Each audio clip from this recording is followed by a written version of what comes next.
Un šeit ir siera cepējs. Viņš uzstatē tādu krāsniņu pārnēsājamu. Pārnēsājamu krāsniņu, tur iekšā ir oglītes.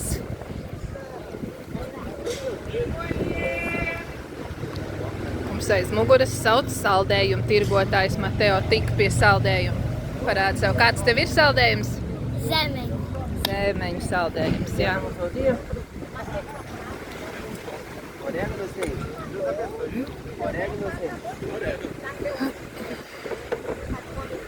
Tad viņš sataisīs pašu sieriņu.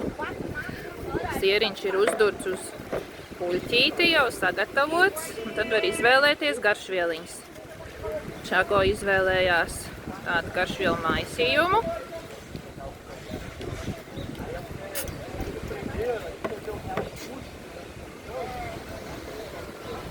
Un tad sieriņš tiek cepts.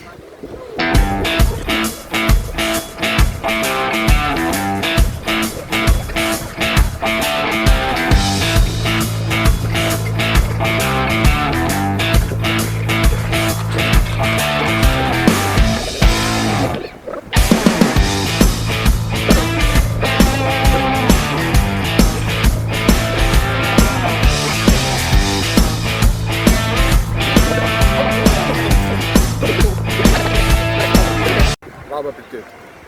Parādi, kāds izstās sieriņš. Gaišīgs? Silts, sacepts ar sīpoliņu uz leju pa virsu ķiploku mērcīti.